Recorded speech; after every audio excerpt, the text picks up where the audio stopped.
Hi guys! It's time for a new video. Today we're having Mogu Mogu, passion fruit flavored drink with nata de coco. Oh my god. Cheers! Not bad, not bad, not bad.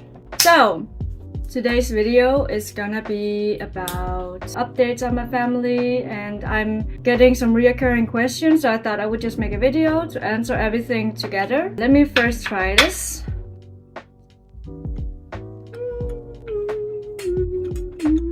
This is so good. Okay, I arrived in Korea in May. My cousin, so my mom's sister's daughter, picked me up with her sister, and I spent the first day with them. And the second day, my aunts and my cousin's brother also joined, and we went to Pocheon Art Valley. It's really nice. It's like in the mountains, surrounded by nature. It's really calm. It's a nice day trip out. And then after that day, they dropped me off at my dad's place. So my dad lives in Seoul. I think I was there like 2.5 weeks, and during this time I was mainly living at my dad's place. And then for there was a few days over a weekend, I went to Jeju Island with my sisters and my niece and nephew. Just the 4 of us, no, 5 of us. And we went out to eat, checking out the island. We were living in Jeju City, right next to the airport basically. After that, we came back to Seoul. And then I was spending also, I think, 2 or 3 days at my aunt's place. And then actually all of my aunts were all together. So I have, I think,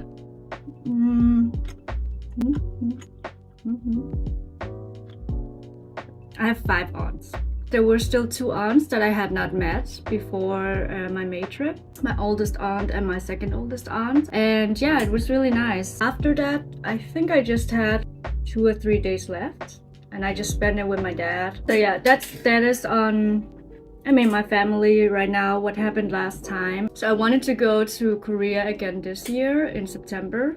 Right now when I'm recording this, it's the beginning of September. But unfortunately, because of work and everything, it's not possible this year. Otherwise, I would have gone back home for Chuseok again this year. But instead, I'm planning to go back in May again next year. So ideally, I would like to go at least 1 time a year to Korea, just because I really feel like I was there last May, and like around this time, I already feel like I missed everything and I want to go back.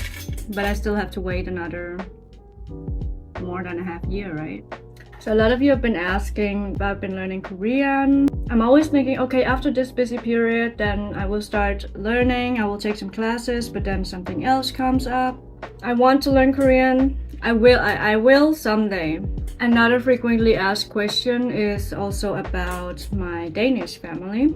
So a lot of you are concerned about how my Danish parents are feeling about the whole thing. A lot of you think that I'm now forgetting my Danish family, but that's not the case at all.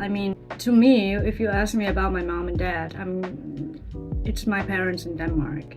I think what you need to remember is that if you choose to adopt a child, you somehow in your mind, at least this is how it is for my parents, always know that at a certain point they might be curious about where they come from. They might be curious about, are there any other people out there looking like me? Because when we are adopted to Europe, it's not like you immigrated from somewhere with your family, so you are like all your families are together, you're different together, you are here alone.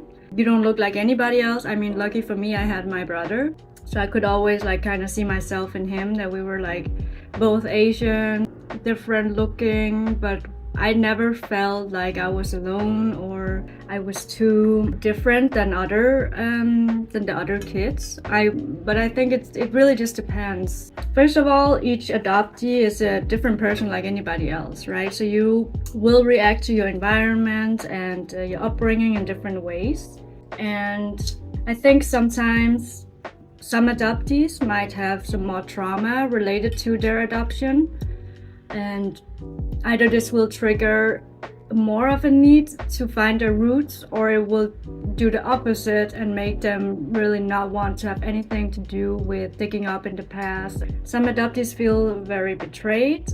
It's really different. In my case, I can only talk for myself.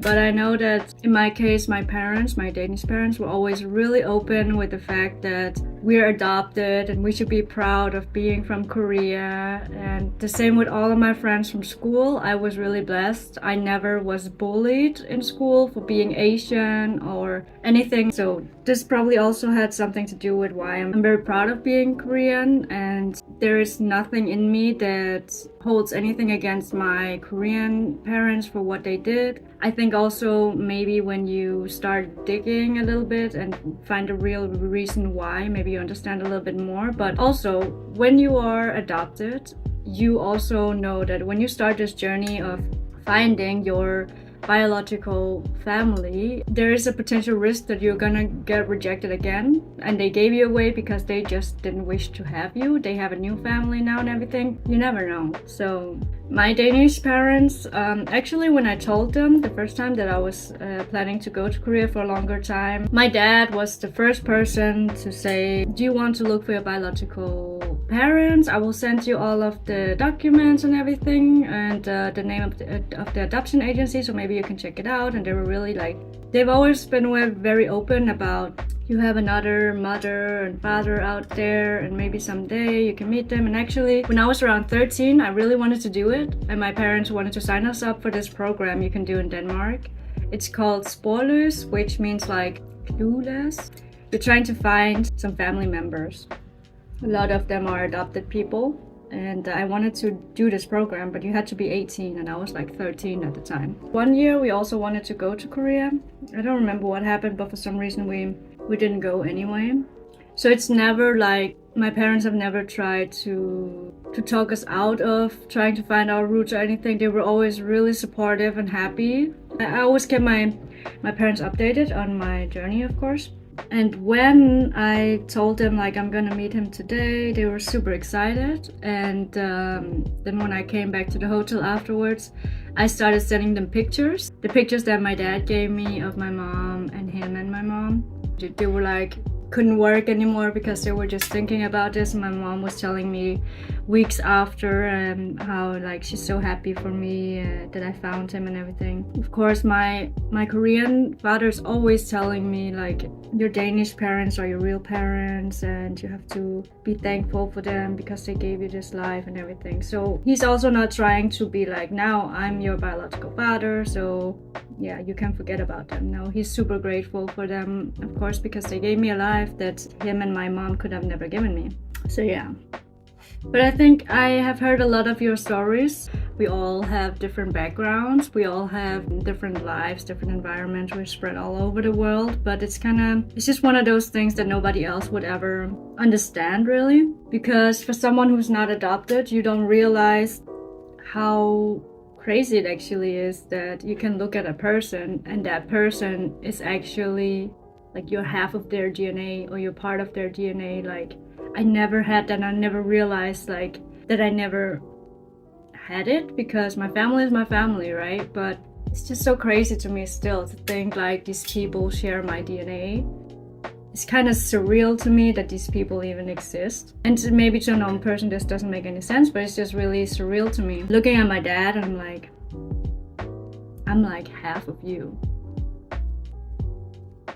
You know? Another question I get is also if I feel some kind of special connection with my dad. Honestly, I don't know why, but I guess this is a natural thing because he is my biological father. It just feels like natural. I don't know how to explain it. I can't explain it. I'm so full. I can't look at this anymore. I don't know what this actually is. I just saw the packaging and it was kind of cute. It's like this, a potato chip.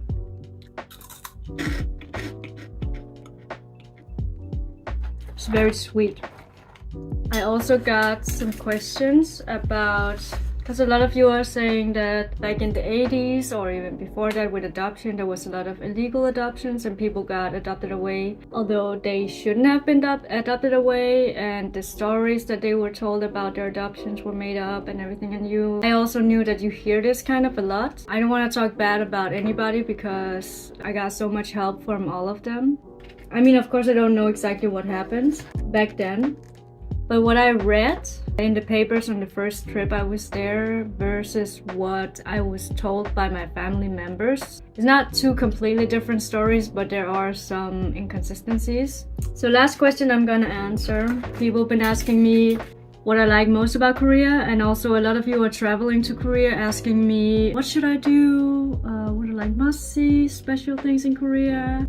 My recommendation, I really love to stay in Seoul, Busan, and Jeju. I would definitely go to Jeju. And what I've heard, I've been there during the summer or like spring, summer. But I heard that all year round you can go to Jeju and it's always like really nice there.